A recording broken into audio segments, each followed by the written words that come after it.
Hello. Well, as usual, it's my weigh-in day, so let's just hit the floor running and I'll tell you how I did today. Last week, I weighed in at 129 even. I'd gained a little, so I wasn't as happy as I normally am, but I try to be each week in the summer especially because it's hard for me to have a weight loss every week or where I don't lose any or don't gain any. It's hard during the summer. I'll explain a little bit more about that after I tell you about my weigh-in today. Anyway, I got on the scale this morning and I weighed 128.4. That means this week I lost 0.6 of a pound. And I'm gonna need that 0.6 of a pound because of three things that are coming up in the next 3 days. Because you see, today is Papa's 71st birthday. Now, for about 6 weeks, we're the same age. May 25th, I turned 70. And then today, he turns 71. And so we will celebrate. Each year, the person whose birthday it is gets to choose what restaurant they want to eat at. Well, Papa, luckily for me, chose Japanese. And I know pretty much what I can eat at a Japanese restaurant to where it's not just a crazy amount of Weight Watcher points or calories. So I was happy that that's what he picked. Now that's the first celebration. Obviously, tomorrow is Independence Day, and on Independence Day, we normally celebrate. It may just be a little cookout. It may just be that we go out to eat like we normally do on Friday nights. I don't know what the plans are right now, but I do feel like that I will probably overeat some tomorrow. And then finally, on Sunday, it's the third celebration for these next 3 days, and it is Papa and my 51st anniversary. You know, we got married 3 days after his 20th birthday, and every year is so hectic during this time of year. It's very hard for me to maintain. You notice I didn't say hard for me to lose weight. It's very hard for me to maintain during this week. And so I covet your prayers. I ask that you think of me during these next 3 days and just maybe a little prayer saying, Lord, keep her within a certain balance of what she eats. Now, I want us to go on to the topic for today. I hope you have a great week. Here we go.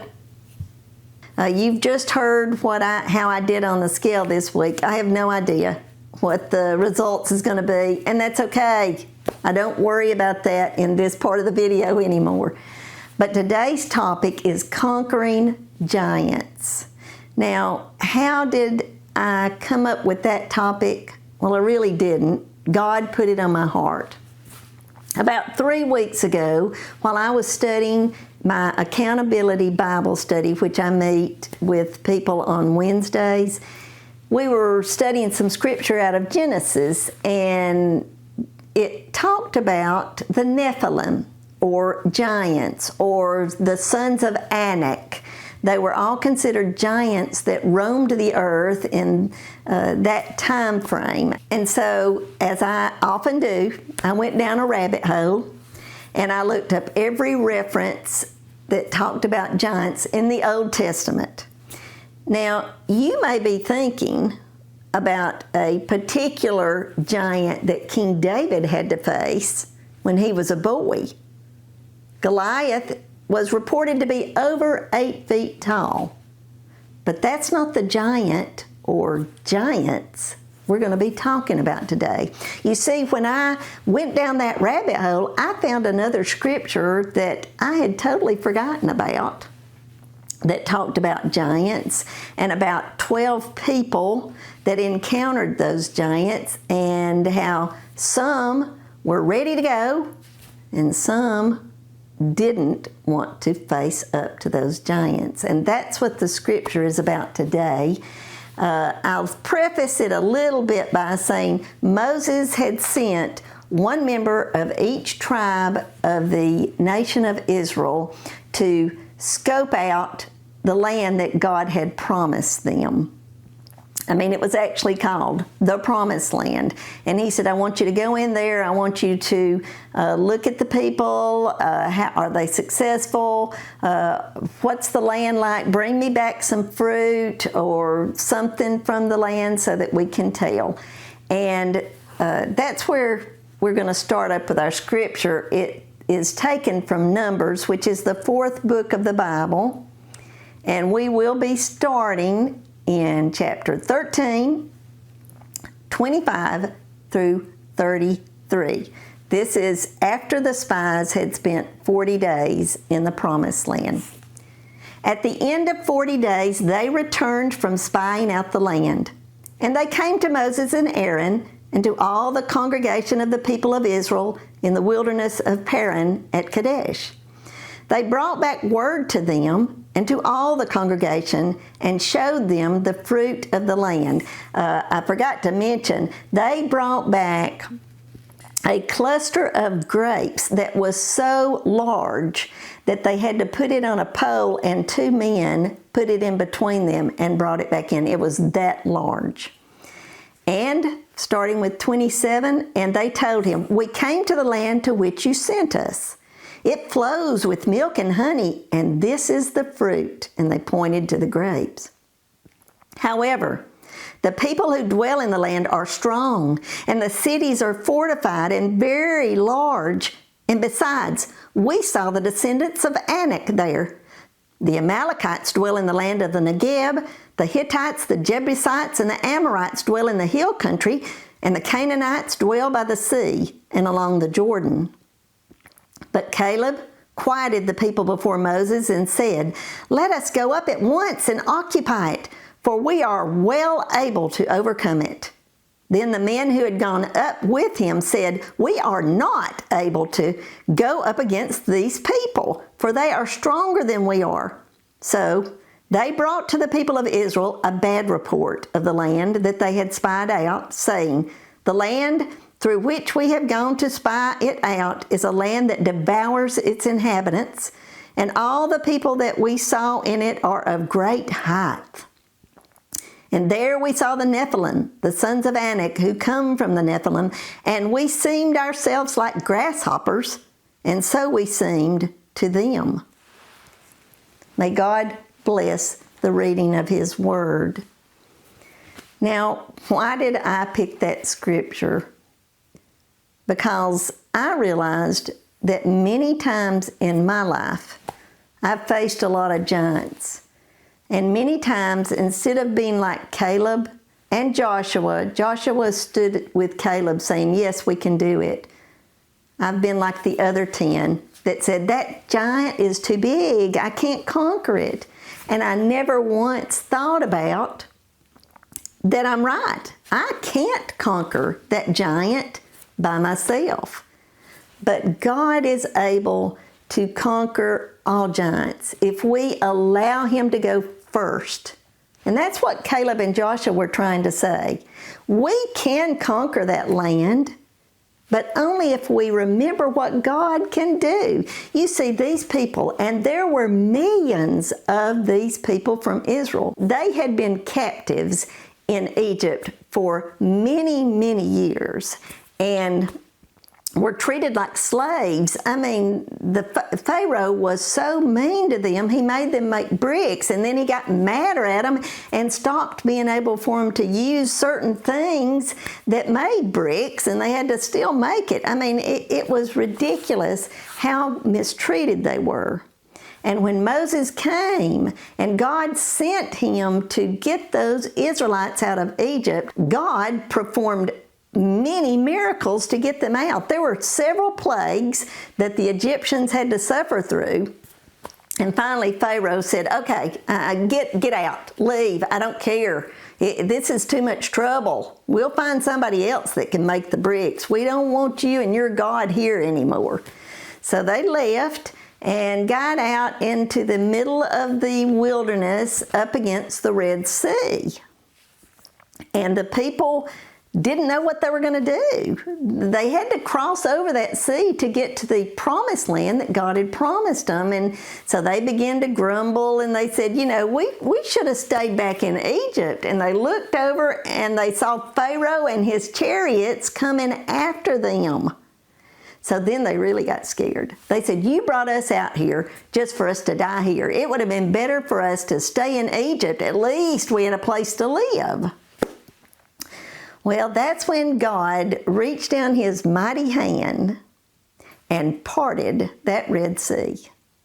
And the people of Israel walked across on dry land over to the other side so that they could make their way to the promised land. And this is even more fantastic what happened after that. When they all got over on the other side, well, of course, here came the chariots. All of Pharaoh's chariots were coming, and they thought, well, we'll just go through this same way. They got out in the middle of the Red Sea, and you know what God did then? He closed it back up. And all of those men of Pharaoh and the chariots, they all were destroyed. So the people realized what God could do. They saw the power of God. And yet when these 10 guys came back with a not-so-good report, they forgot all about that. They had seen what God could do, but they didn't have enough faith to conquer those giants. And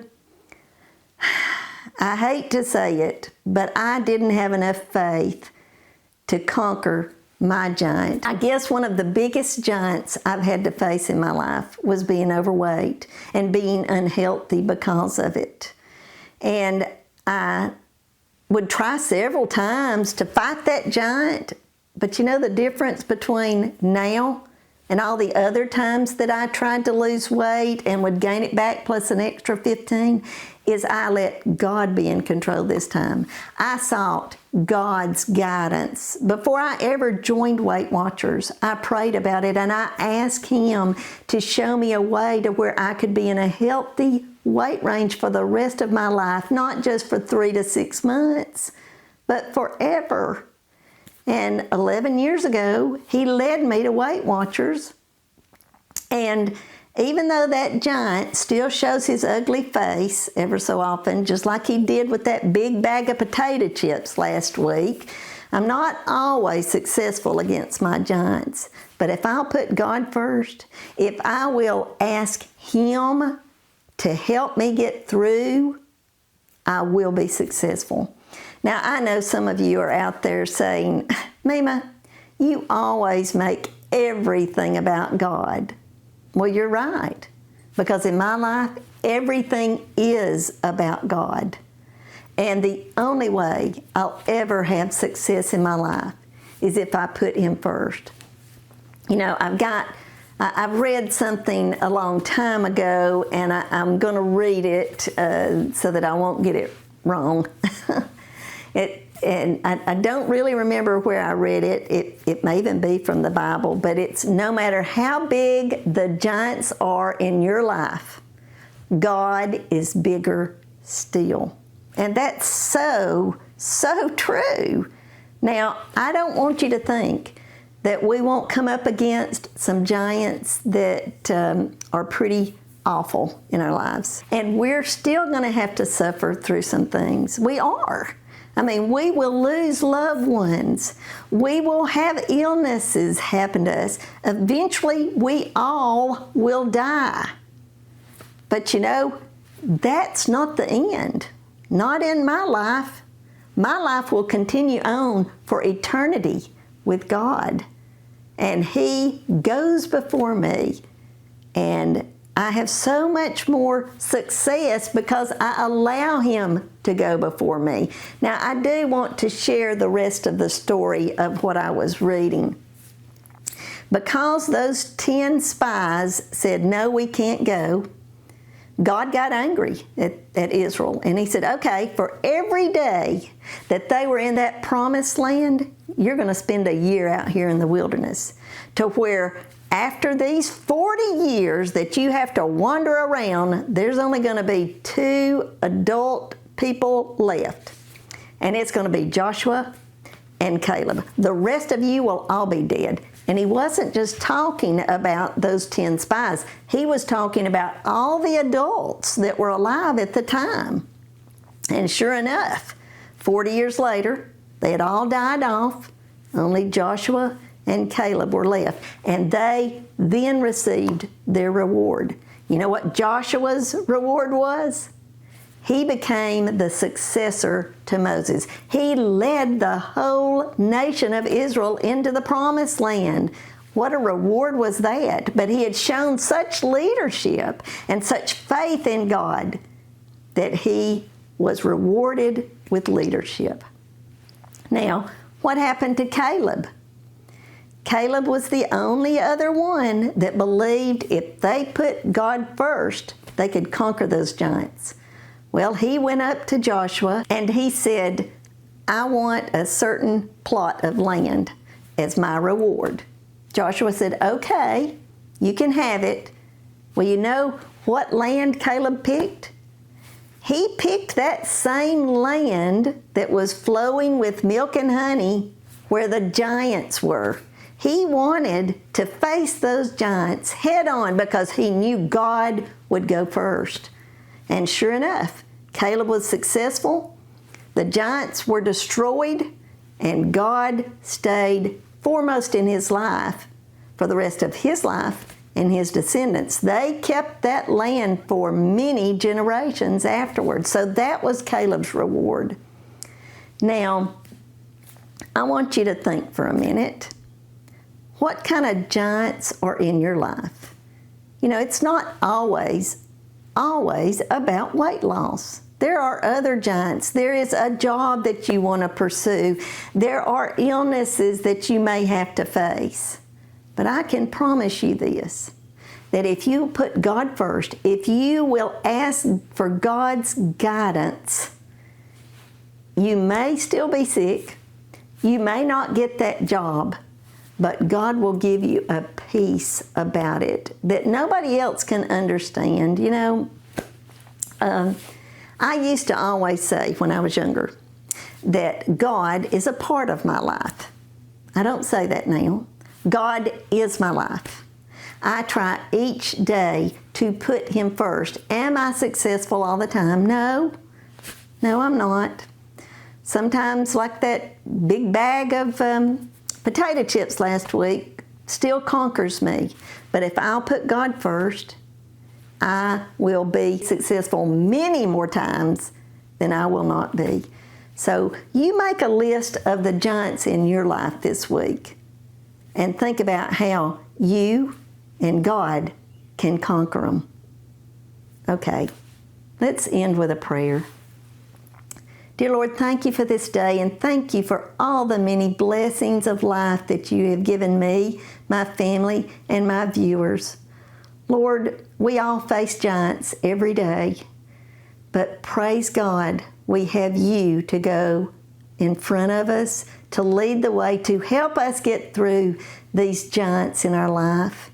Father, I thank you for all things that you will bring my way, the giants that I will have to face, because I know you will go ahead. In Jesus' precious name I pray. Amen. I hope you all have a wonderful week this week. I do want you to know that I think of all of you often. I wish that I could reach right out and help you get through and get over some of those giants in your life, but I can't. So this is the best I can do.